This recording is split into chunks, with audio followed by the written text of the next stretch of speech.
Today we are opening the show with a discussion on the revelation that a U.S. congressman, Mr. Scott Perry from Pennsylvania, made regarding the fact that USAID funding was actually getting into the hands of a number of terrorist organizations across the world, including Boko Haram in Nigeria.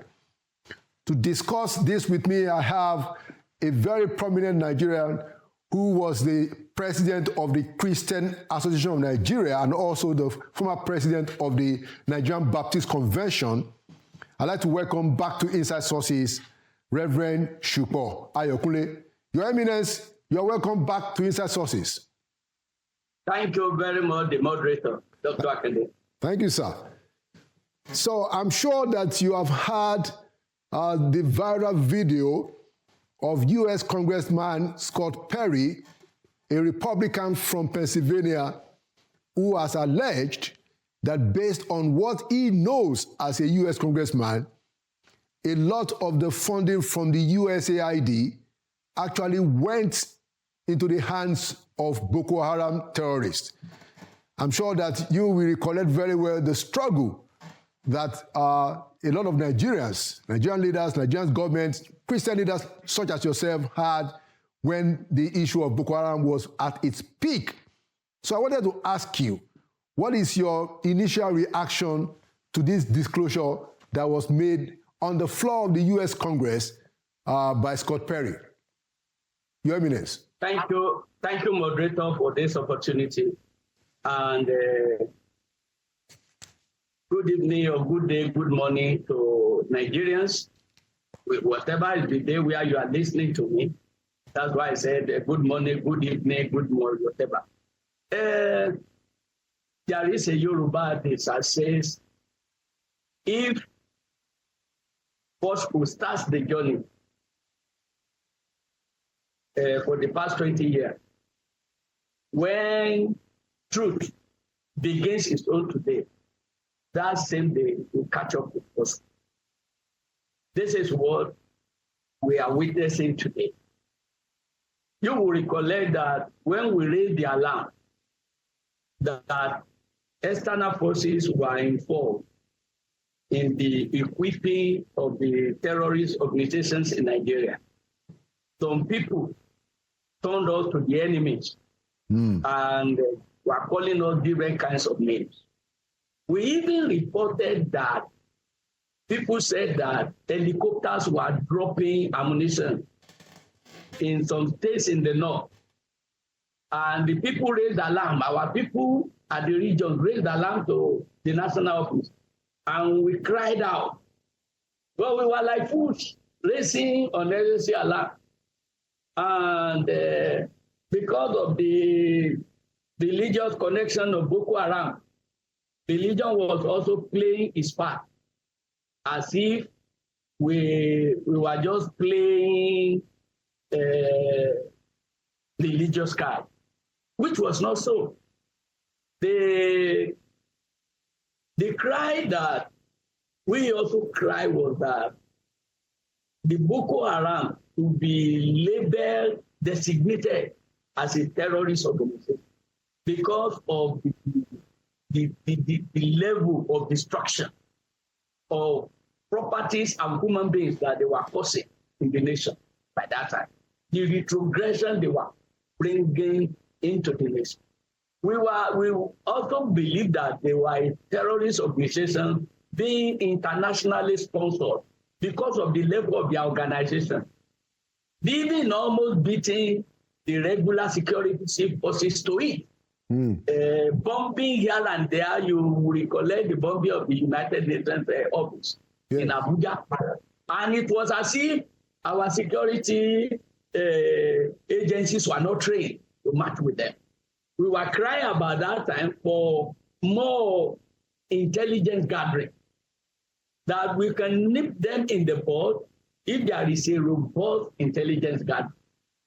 And when nobody was listening to us here, I had to secure an appointment with the Chris Smith, one of the congressmen in America, yes, on human rights and freedom of religion to state our case, because we had nobody representing us, voicing, making our voice to be heard outside the country, except the newspapers in Nigeria. So I traveled, I met with these congressmen, and I told them the situation we are facing, that they started by first of all killing Christians, later they graduated to killing anybody that came their way. And that we cannot survive like this. Our government appear not to be prepared for them. First of all, took them for granted in their grand plan to go and plant the Quran at the Atlantic Ocean from the north. They took them for granted. They gave them room to operate.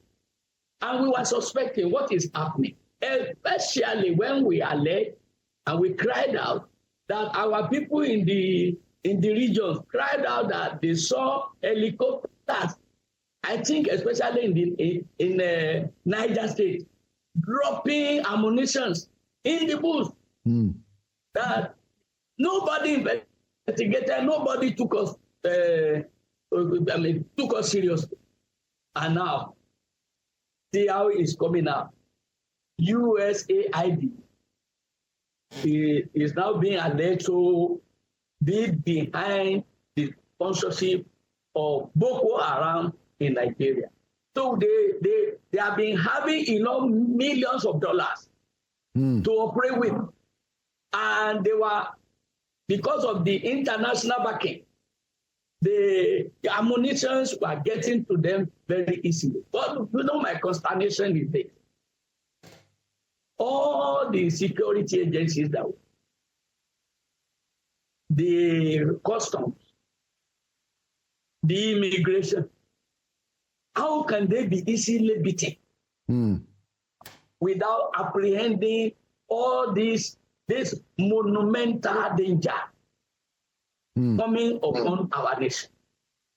Monumental danger. The ammunitions which even our military don't have, which our police don't have, these people have them. They have it. And some of the people were also crying out that they couldn't pay these people at the battlefront because of the type of weapon they were holding. And it was as if their threat, the threat of Boko Haram, ISWAP, and etc., was not a sufficient threat enough for the authorities to be more drastic about getting them. Well, we cannot say that they weren't doing anything, but they weren't doing enough. No. I will also blame the international community, especially the United States Congress. Since they knew this truth long time ago, why are they coming out now? Is it not almost too late? Why did they allow this type of thing to be done to Nigeria? We were already suspecting for long, because in those days, when I think President Jonathan by that time was pleading with the United States of America to let us buy ammunition from them, supply us ammunition. They refused to do. Yeah. They said they will. I think that was during the time of President Obama, claiming that our military will not be very cautious enough in the use of the ammunition, that they will use them to kill civilians. Whereas it was not civilians they were killing, they were to kill. They knew the people they were facing in battle. And it was not a conventional war, where you know your opponent really.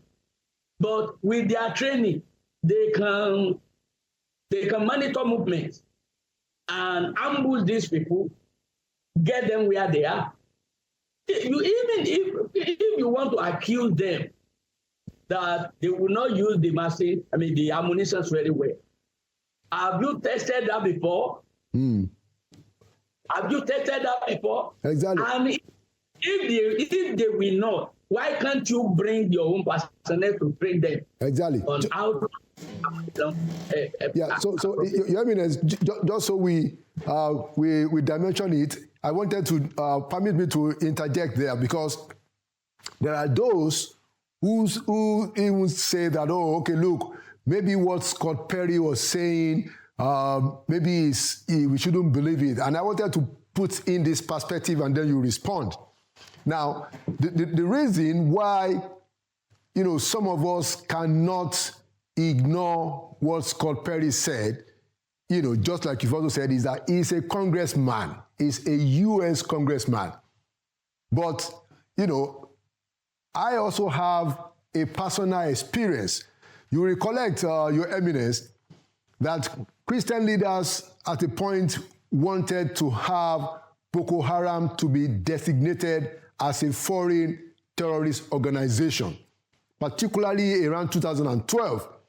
And we formed a Christian association in the United States where we brought together all the Christian churches so that we can lobby the U.S. government and the U.S. Congress. I have the personal experience, Your Eminence, that the U.S. government, especially when Hillary Clinton was the Secretary of State, they refused to grant the request to designate Boko Haram as a foreign terrorist organization until John Kerry came.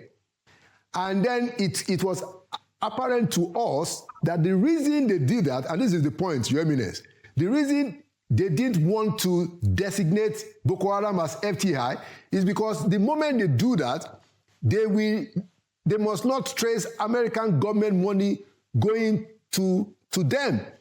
So this is why some of us cannot ignore what Congressman Scott Perry has said. But what I want you to address next, Your Eminence, if you will, is that, so the U.S. Embassy, they have made a post to say that, look, they are with Nigeria on the question of fighting Boko Haram. That is a recent post made a couple of days ago. So I wanted to ask you, what do you think the U.S. government should do now that this is out? And what do you think the Nigerian government should do now that this information is out? Your Eminence. Let me first of all say that we thank them for saying that. But is this the time they should come out to say that? They should have come out to say that and show that in practice before now. And I also see that statement as an admission that they have not been with us either too. I will not take Scott Perry for granted because he didn't talk about Nigeria alone. Yes. He talked about the same organization, USAID, being used in the same way in Pakistan, yes, in Afghanistan, and other places. So, I mean, can he be very irrational and just be talking with every side of the mouth without facts? Before he can address the Congress and come out open, the facts and the figures must be there in his hands. You can't take such a caliber of individual for granted unless I suspect you to be an enemy of this nation. If we can still not take it for granted now, I mean, I'm asking the question, for what reason will the congressman implicate an organization of its own country? For what reason? USAID has not just begun, it has been for long. Yes. It has never been accused of this. But if it's being accused of this now, it means that they have changed in their involvement in the affairs of the developing nation. And there are people have given so many reasons for this. Nigeria is a powerhouse in Africa. Nigeria is the most populous black nation in the world. Nigerians are very highly educated. Nigeria, even up to today, is the largest economy in Africa. Despite all the audits we are passing. Now just leave us alone if all this audits were in there. Where do you think Nigeria will have been? I see this, the Yoruba people say, Iran alakara, Can you translate that, sir? That is, the professionals in baking cake. Yes. They don't always want another cake baker around them. Yeah. America is developed and may be looking at Nigeria as a potential threat, world power, with which they were going to compete. And they may be responsible for trying to use internal insecurity to bring down the progress of Nigeria. That's my thinking. I'm entitled to my opinion, but you can connect issues. Why use a terrorist organization in Nigeria to slow down the progress of economic development in our nation? Since that time, companies are closed down in the north. Many companies. Farmers couldn't access their farms. There's food insecurity now in Nigeria. It has not just started. Movement of goods and services are hampered. For most of the people in government, can they say that they will confidently travel from Guzo down to Abuja with their vehicles? Even no matter the number of patrol people that follow them, can they say they will do that without seeing hell on the way? And this is why the aviation industry is booming now in Nigeria, and they can charge anything because nobody wants to endanger his or her life. On the road. The terrorists are everywhere. So where can development take place in such a place? I think that the congressman who said it, we will thank him, though he came late, for summoning courage at last to speak this out. And I don't think that he is unpatriotic. He will not be unpatriotic to his nation, to implicate his nation in the affairs of not just Nigeria, another country. So I don't think that any rational being will just take this man with levity and say it doesn't matter. He doesn't know what he's doing. We have seen this before. We cried out. People misinterpreted it. Do we have any other country, for God's sake? Yeah. Are we not too old to say that we are going to leave the country now? Exactly. Your Eminence, just because of our time, I want you to go to the point. What do you think? Because the U.S. government has said that, we support Nigeria's fight against Boko Haram. There have been some statements in the Nigerian National Assembly that this should be investigated. What do you think the American government should do, and what do you think the Nigerian government should do now that this is out there? Both governments should do something. Number one, Nigerian government to investigate how a foreign organization is distributing money and weapons to a terrorist group in Nigeria, and nobody reported to government that. They should investigate that, because it means that their roof is leaking. If your roof is leaking and you take it for granted, the entire house might be filled with flood water, and everybody will be swept away. I've been asking the question. No matter how porous our borders may be, don't we have immigration?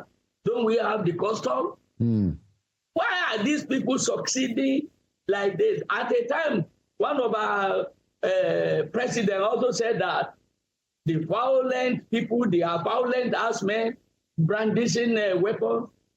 They weren't the ones in Nigeria. They were the ones that came from outside, especially the freedom fighters or whatever they are, that came from Libya. Is that the way all nations look at anybody that wants to enter the country, just to enter it? Territory. What type of statement, laissez-faire statement, is that one.